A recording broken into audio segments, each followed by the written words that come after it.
Incredible year as our #1 running back and as a defensive back. And with Steve's athletic ability, it was going to be exciting.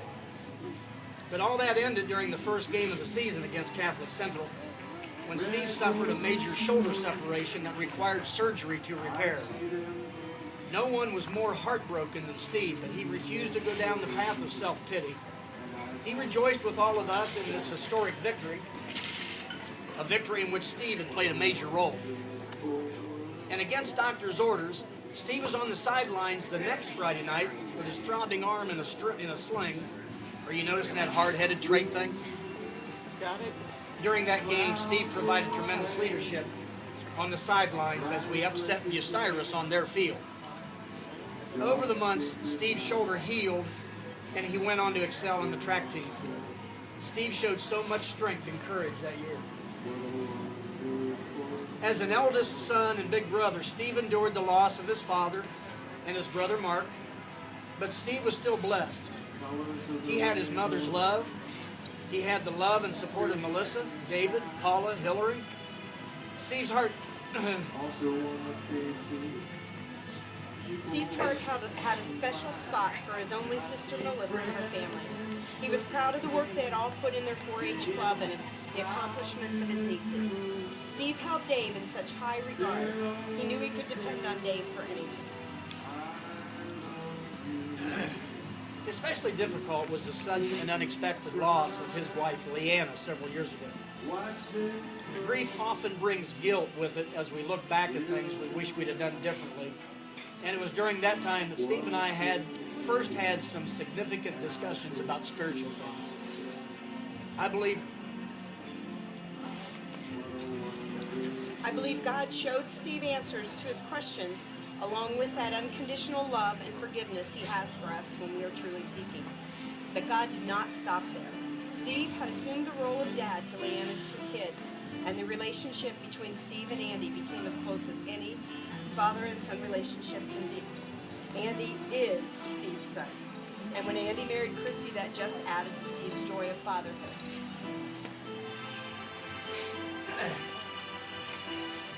But God still wasn't finished. He led 2 childhood sweethearts back together after many years.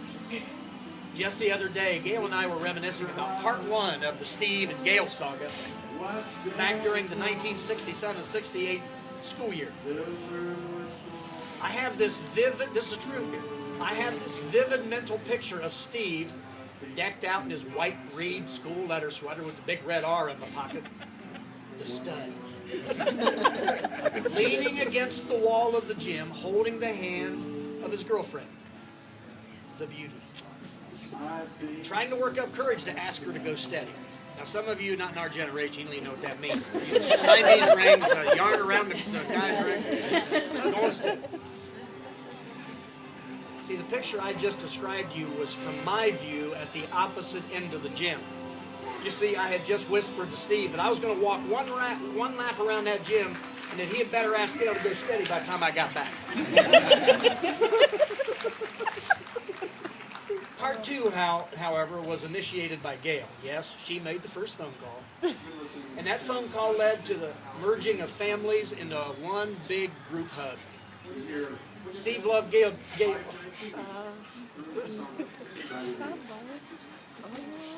We may need another contingency. And it's got to be something at one of those other tables. I'm good. Make a joke and then you're...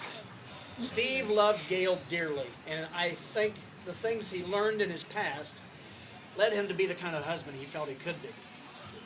Every phone call I ever heard between Steve and Gail ended with Steve saying, "I love you, bye." Steve embraced Kara and Mindy with a father's love. He respected and admired their husbands, Matt and Mike.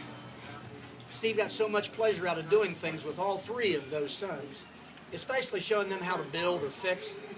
And every time Steve returned from a trip where tools were involved, he shared it with us.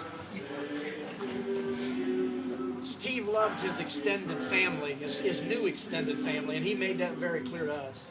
He talked so much about his relationships with Gail's dad, Dee Dee and Bill and their kids, and his brothers-in-law, David and Tim. And Grandpa Steve's heart was touched so deeply by those 10 grandchildren. Papa Steve doted on those young'uns, as he called them. He knew their personalities.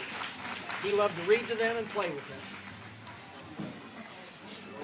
Steve was passionate about his family.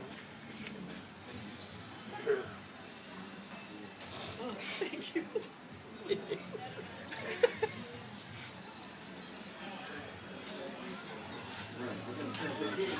Steve loved the outdoors. My earliest recollection of this was when we were in Boy Scouts together, Troop 1. He loved the adventure of hiking and camping, and on one camp out, I had plans to satisfy my cooking merit badge, the requirements. And the full campsite meal that I needed to prepare had to feed a number of people, and Steve was one of them. Well, during the cooking process, I burned every finger on both hands. When it came time to eat, Steve fed me. He was just that kind of friend. Whether it was camping in the wild or just sleeping on the top of that picnic table out back, Steve was all for it.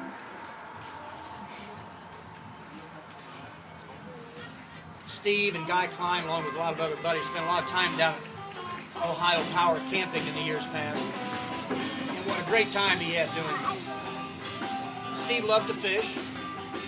Deep sea fishing off the coast of San Diego with Mark Appleton, and Canada fly-in trips with Albert. Other guys over the years were among his highlights.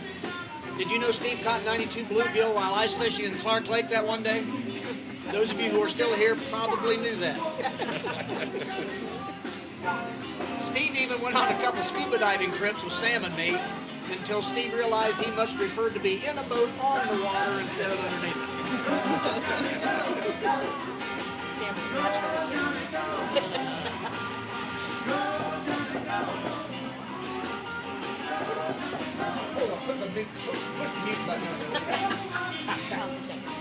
Steve loved to hunt. In high school, he and Steve Wiggle would take Wiggle's dog Blue out in the fields behind Wiggles to hunt for rabbits and pheasants. And there are stories there. What fun they had hunting with old Blue.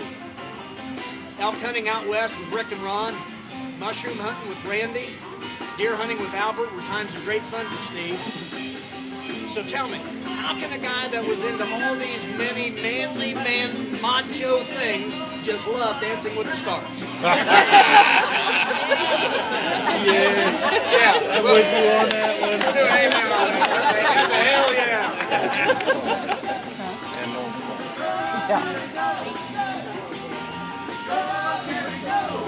Steve was passionate about that.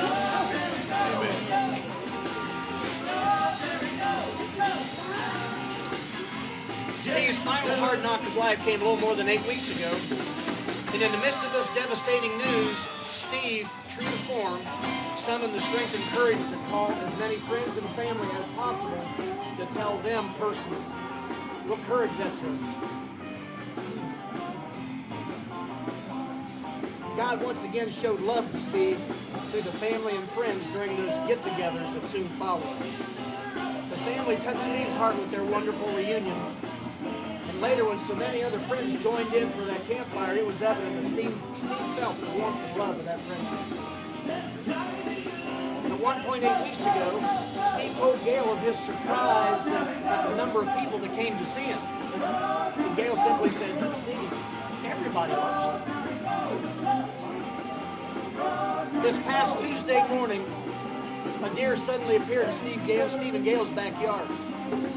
He moved slowly toward the house and just stood looking.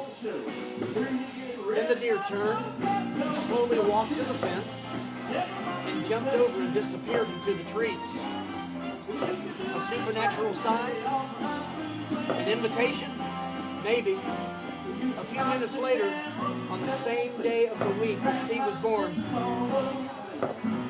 he left us.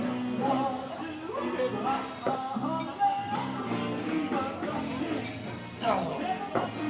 Here's Steve. Steve.